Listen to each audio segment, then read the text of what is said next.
Hello everyone, I'm Jack Fisher and welcome to my world. And for an entire generation of fans in the 90s, Batman the Animated Series was the definitive Batman. Now with all due respect to Christian Bale, Adam West, and Michael Keaton, they're more like extensions of this Batman. More than anything else, kids from the 90s judged their take on Batman by what we saw on that show. And me being part of that generation, I can attest to the importance of this Batman series. Through producer Bruce Timm and the iconic voice of Kevin Conroy, this was the purest manifestation of Batman.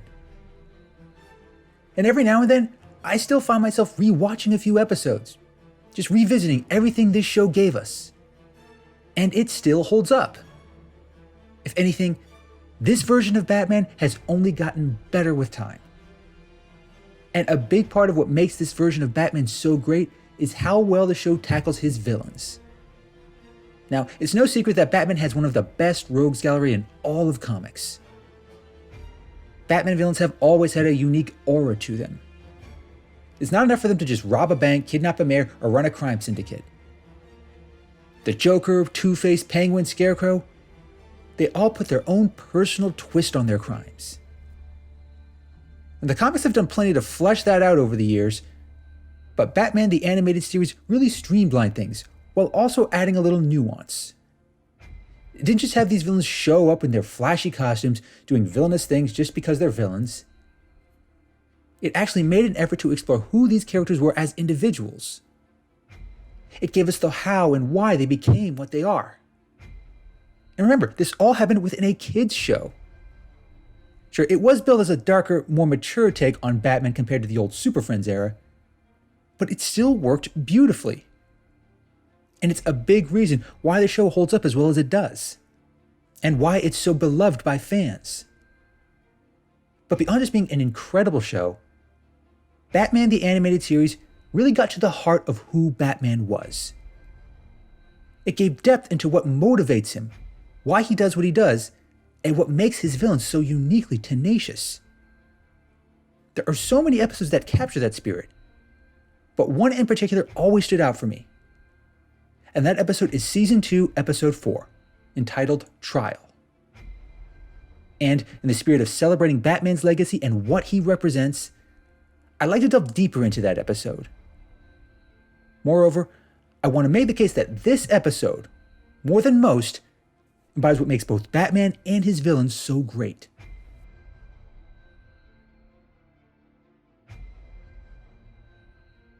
The premise of this episode is built around confronting an ongoing flaw in the Gotham City justice system.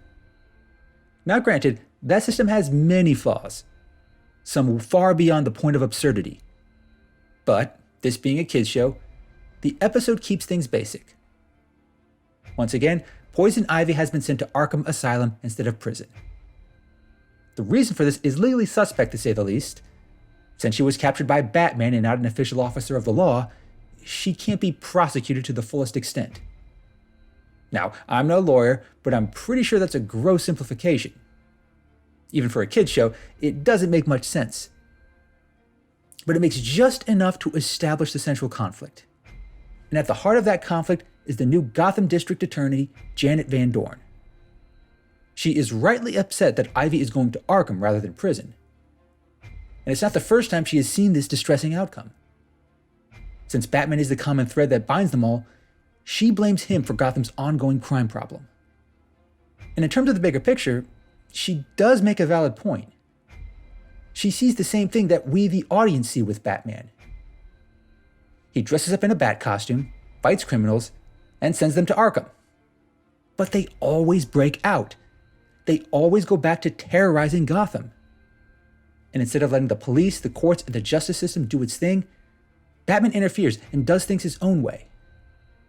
And that way does not seem to be working. Now, it's not an unreasonable criticism.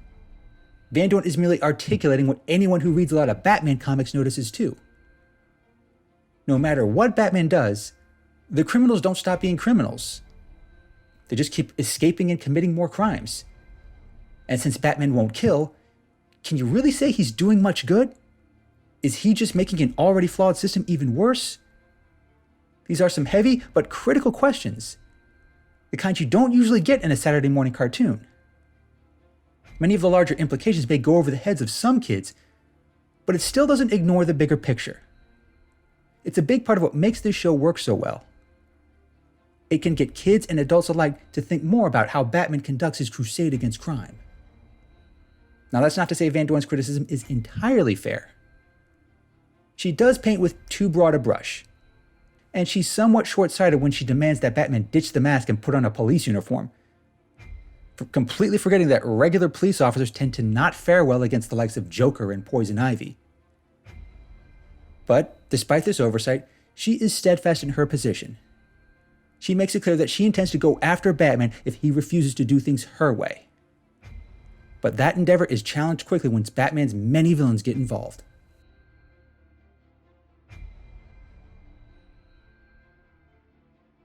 As the episode plays out, Janet Van Dorn eventually finds herself in an awkward position. First, she gets captured, as is often the case for anyone who gets involved with Batman.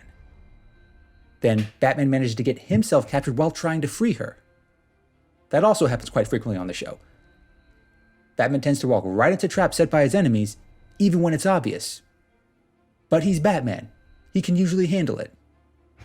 But this time, when he and Van Dorn wake up, they find themselves at Arkham Asylum. Once again, the villains have taken over, using Mad Hatter's mind control to subdue the staff. But they're not just looking to escape this time. Instead, they seek to implement their own brand of justice. Because like Van Dorn, they blame Batman for their less-than-ideal situation. And they want to render their own perverse judgment against him. So, they decide to put him on trial, albeit a very unorthodox trial. They put him in a straitjacket, just like he's done to them many times before. They tie him to a gurney, as has frequently happened to them in the past. And they create this elaborate spectacle meant to demean, denigrate, and humiliate him, as if to mirror everything that Batman has put them through. They even get the Joker to be the judge. Now, overall, it's hardly a fair trial, but it's never meant to be. This is all about Batman's villains turning the tables against their greatest adversary. And they task Van Dorn to act as his defense attorney. It's both fitting and poetic.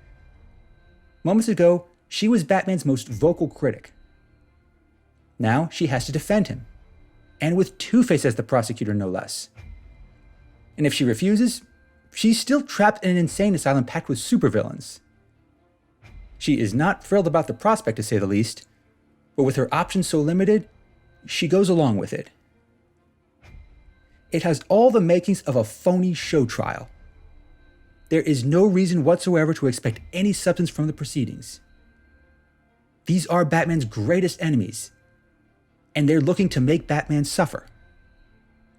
Van Dorn is just a prop in that effort. There really is no reason to expect any semblance of fairness, justice, or decorum. If anything, the phony trial will only succeed in annoying Batman, a tactic that has never worked out for anyone. But before Batman ever makes his move, the trial still reveals some powerful insights, the kind that give greater context to the Caped Crusader and those he fights against.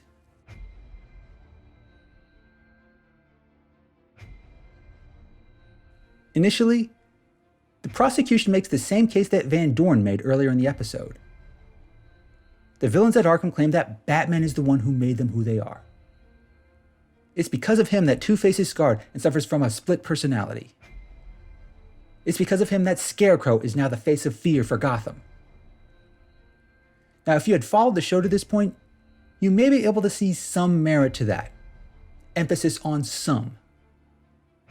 It's true that Batman's presence did affect these characters greatly, even before they became full-fledged supervillains. Now, there's no question that things would have played out differently for them had he not been present. But would they still be villains? That's where Van Dorn comes in. Despite her misgivings and her reservations, she still plays her part as a defense attorney. And she does her best to defend Batman. She does so by cross-examining villains like Mad Hatter, Poison Ivy, and Harley Quinn. And in doing so, She not only proves that she's a damn good lawyer, she actually knows how to ask the right questions. And in the process, she reveals something profound. These people, these twisted criminal deviants with all their quirks and gimmicks, they were villains long before they ever crossed paths with Batman. What made them villains was a result of their actions, and no one else's. Two-Face already had an unstable split personality before he got scarred. Poison Ivy already had an unhealthy fondness for plants over people. The Mad Hatter already had a pathological inability to accept people who think things he doesn't like. And even Joker, whose backstory is limited in the series, put himself in that position where he fell into a vat of acid. Batman was there, but only because Joker was there first. The patterns become clear, both to Van Dorn and the viewing audience. These people made choices. Reckless, selfish, irresponsible choices. And in many cases, they refuse to take responsibility for those choices. They make excuses, they lash out, and they attack everyone else around them. But they never stop for a moment to think that their situation is their own fault. It's a nuance that's entirely lost on Batman's villains. Van Dorn even summed it up best in her closing arguments. She freely admits that she was wrong, something every villain Batman ever faces avoids doing. These deviants weren't created by Batman. Instead, they created him. It's a powerful moment. And when you take a step back to look at the bigger picture, it has some major implications.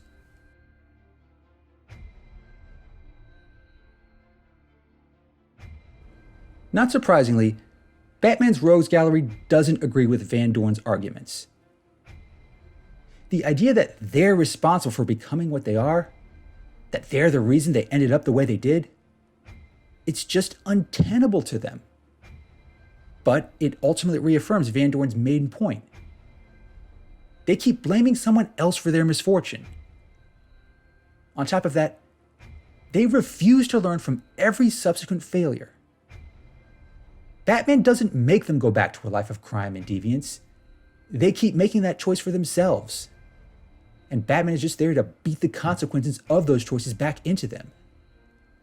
But it wasn't one that Batman created. It's what they created. Because even if you took Batman out of the equation, these same people would still be committing egregious crimes. The only difference is they might actually get away with it. Nobody would be there to hold them accountable. The justice system in Gotham is just not equipped to deal with them. Sure, they can handle muggers, thieves, and the occasional jaywalker. But criminals like the Joker, Penguin, Poison Ivy, and Two-Face, they're a special kind of criminal. They go to extremes that no decent, logical, self-aware person ever would attempt. And you can't just write a ticket for those kinds of extremes. And a prison sentence isn't going to help much either. Within that context, Batman isn't the symptom. He is Gotham City's immune response. He's the byproduct of a system that cannot handle these kinds of extreme criminals. In nearly every other iteration of Batman, be it comics or cartoons, Gotham City is framed as just being too corrupt, inept, or overwhelmed. It needs Batman or someone like him to counter this kind of crime. These villains, for all their colorful personalities and deranged antics, are just too narcissistic to realize that. They're incapable of seeing themselves as the cause of their own plight. In their self-centered worldview, it's everyone else who's at fault.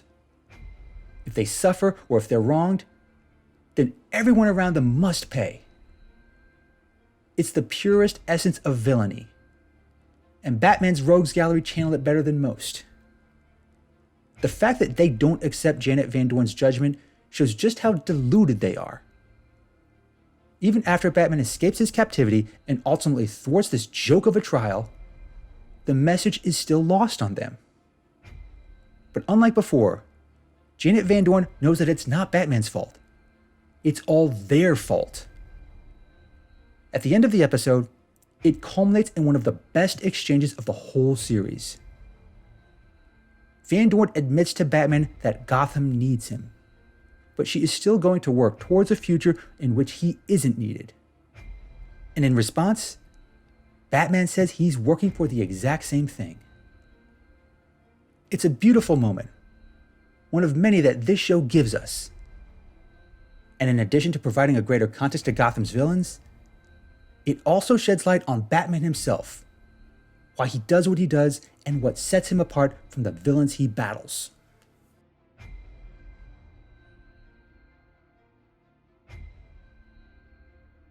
Over the years, Batman has taken many forms.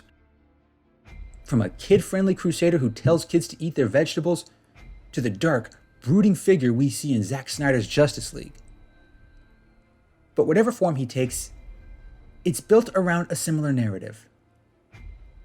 Bruce Wayne became Batman to fight crime. He experienced firsthand what it's like to be a victim. When his parents were murdered, he had no choice in the matter. He did not choose to be in Crime Alley at the same time as that mugger. Nor did his parents choose to be targets that night.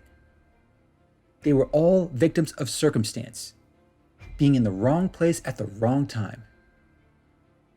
No matter the era, it's still an awful, traumatic experience, having to watch one's parents die. If anyone has an excuse to lash out at an unjust world, it's Bruce Wayne. But that's not what he chooses to do. Instead, he takes this trauma, channels it, and becomes a force to counter such egregious injustices. And he sees many flaws in that system, just as Janet Van Dorn saw. Even being from a rich family, he is not immune to it. And unlike so many others, he has the will and the means to fight it. And that's exactly what he does. He willingly puts himself in the crossfire so others don't have to. That choice and that drive sets him apart from his rogues gallery in a big way. Throughout this episode, Janet Van Dorn exposes Batman's villains for who they truly are. Unlike Bruce Wayne, they were not victims of circumstance. They walked their path by choice. And every time they get caught and thrown back into Arkham, they have a chance to make a different choice. But to make such a choice means acknowledging they're responsible for their actions. And that's just not something any of them are willing to do. By staying on their current path, they're destined to keep lashing out, making targets of more innocent people. And Batman will be there to make sure those people are protected.